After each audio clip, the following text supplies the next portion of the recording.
Assalamualaikum warahmatullahi wabarakatuh. Kami dari kelompok 1 yang beranggotakan Diah Anastasia, Hani Lutfiah, saya sendiri Silviana, dan Aisyifa Irgi Alini akan mempresentasikan tentang Kerajaan Islam di Nusantara. Kerajaan Islam di Nusantara dibagi menjadi dua. Yang pertama, kerajaan di Sumatera, dan yang kedua, kerajaan di Jawa. Berikut kerajaan yang ada di Sumatera. Yang pertama, Kerajaan Samudra Pasai. Menurut Ibnu Battuta, Samudra Pasai merupakan pusat studi Islam. Samudra Pasai menjadi kekuasaan Kerajaan Aceh yang berpusat di Bandar Aceh Darussalam.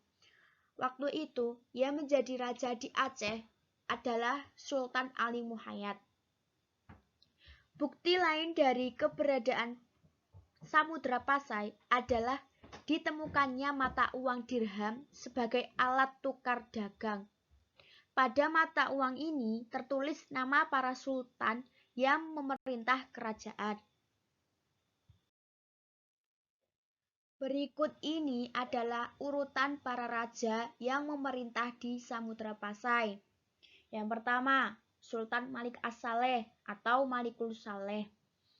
Yang kedua, Sultan Malikul Zahir yang meninggal tahun 1326. Ketiga, Sultan Muhammad yang meninggal tahun 1354. Yang keempat, Sultan Ahmad Malikul Zahir atau Al-Malik Jamaluddin meninggal tahun 1383. Yang kelima, Sultan Zainal Abidin yang meninggal tahun 1405. Dan terakhir, Sultanah Bahiyah, putri Zainal Abidin.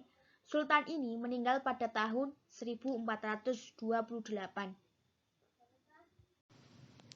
Kerajaan Malaka. Kerajaan Malaka terletak di Pulau Sumatera dan Semenanjung Malaka.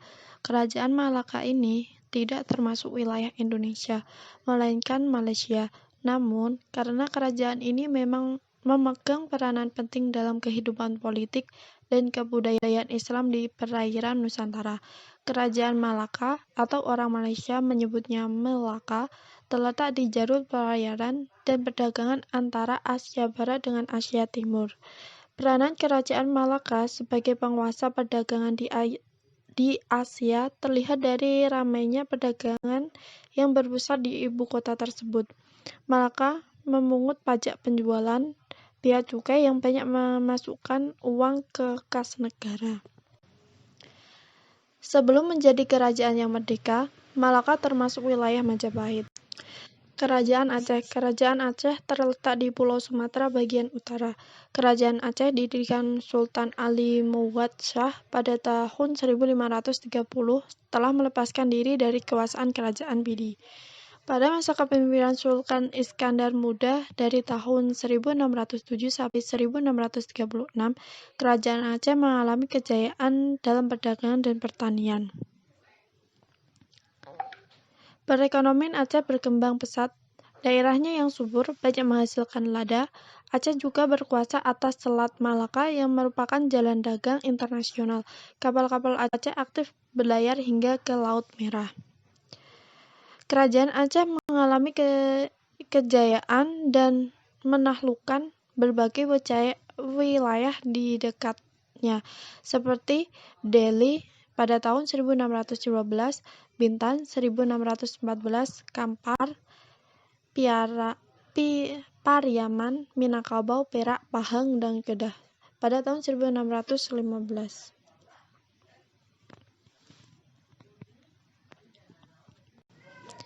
Pada masa Iskandar Sani, ilmu pengetahuan tentang Islam berkembang pesat. Kejayaan yang dialami oleh Kerajaan Aceh tidak banyak diketahui dalam bidang kebudayaan.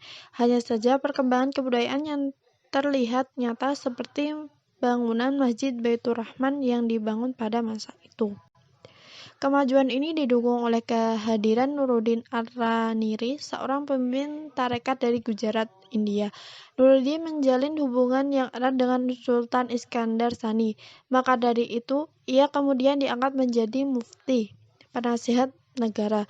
Pada masa itu terjadi pertikaian antara golongan Teuku, yaitu kaum bangsawan yang memegang kekuasaan dalam pemerintahan sipil, dan golongan agama, yaitu ulama yang memegang peranan penting dalam agama disebut golongan Teuku.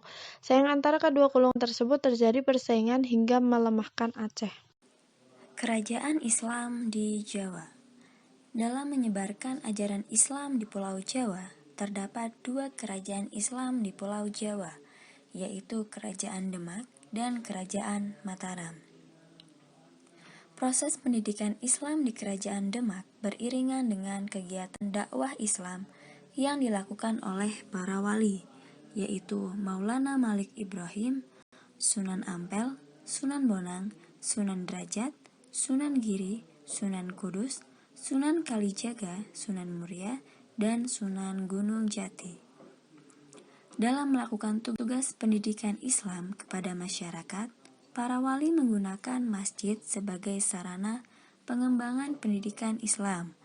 Masjid Agung Demak adalah masjid tertua di Pulau Jawa yang menjadi pusat dan lambang kerajaan.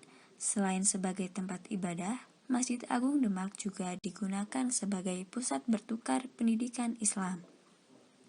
Selain di Masjid Agung, pendidikan agama juga diadakan di masjid-masjid umum. Selanjutnya adalah proses pendidikan Islam pada masa Kerajaan Mataram, yaitu membuat beberapa ketentuan khusus, seperti setiap desa harus menyediakan beberapa tempat pengajian Al-Quran. Di tempat itulah diajarkan huruf hijaiyah, berzanji, dan dasar-dasar keislaman lainnya, seperti praktik ibadah, rukun iman, dan rukun Islam. Selain itu, pihak kesultanan menghimbau kepada para orang tua agar memerintahkan anak-anak mereka yang telah berusia 7 tahun agar belajar mengaji.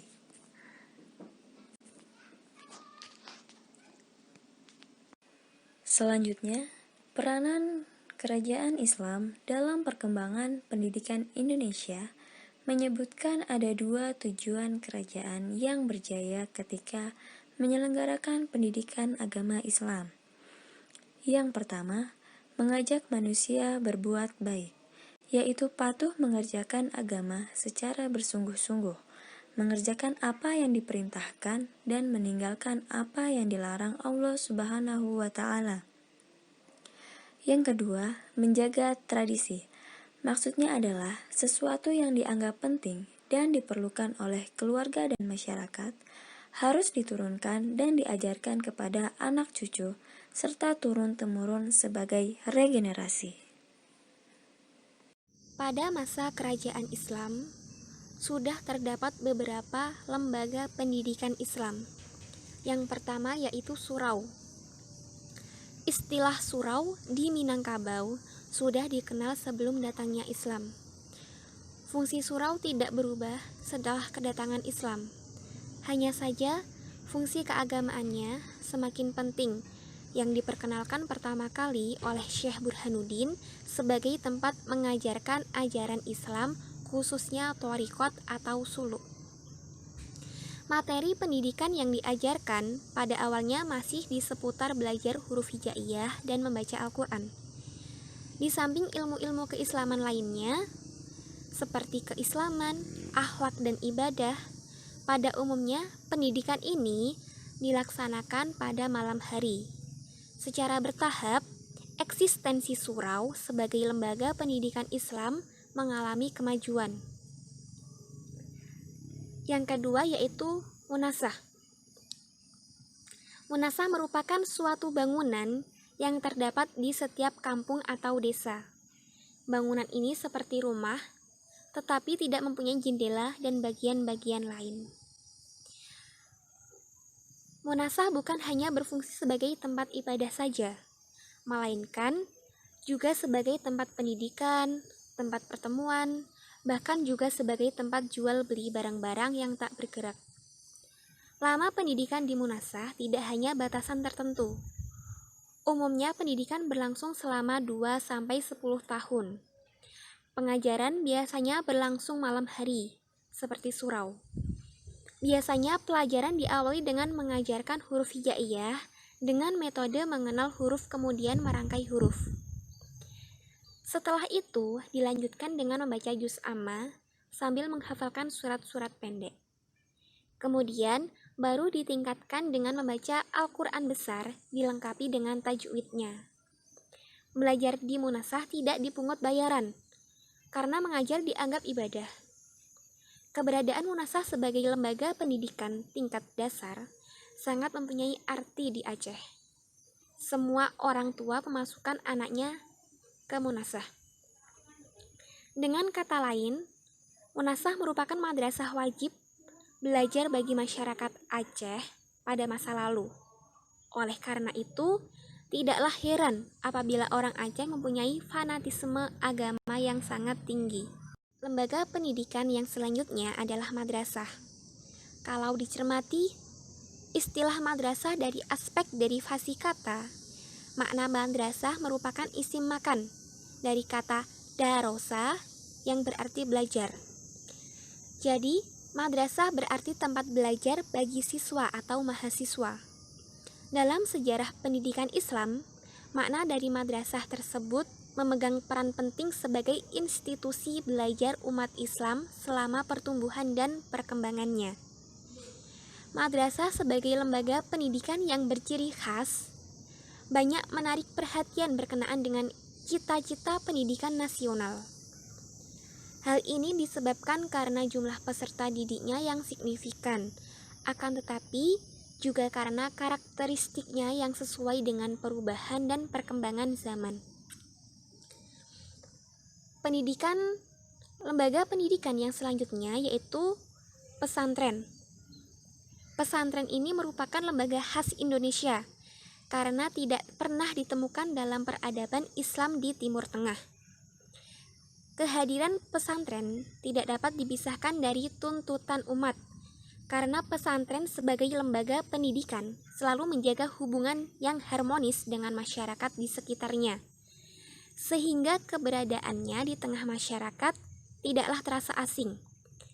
Dalam waktu yang sama, segala aktivitas pun mendapat dukungan dan apresiasi penuh dari masyarakat sekitarnya. Dari perspektif kependidikan, pesantren merupakan satu-satunya lembaga kependidikan yang tahan terhadap berbagai gelombang modernisasi. Sejak dilancarkan perubahan atau modernisasi pendidikan Islam di berbagai dunia, tidak banyak lembaga-lembaga pendidikan nasional Islam seperti pesantren yang mampu bertahan. Masih membahas mengenai pesantren. Secara umum, pesantren memiliki karakteristik. Yang pertama, yaitu materi pelajaran dan metode pengajaran. Sebagai lembaga pendidikan Islam, pesantren pada dasarnya hanya mengajarkan agama, sedangkan kajian atau mata pelajarannya yaitu kitab-kitab dalam bahasa Arab atau kitab yang tafsirnya kuning. Pelajaran agama yang dikaji di pesantren yaitu Al-Quran dengan tajwidnya, aqaid dan ilmu kalam, fikih dan usul fikih, tasawuf, dan sebagainya. Kemudian karakteristik yang kedua yaitu jenjang pendidikan. Jenjang pendidikan dalam pesantren tidak dibatasi seperti dalam lembaga-lembaga pendidikan yang memakai sistem klasikal. Umumnya, kenaikan tingkat seorang santri ditandai dengan tamat dan bergantinya kitab yang dipelajari. Terima kasih. Wassalamualaikum warahmatullahi wabarakatuh.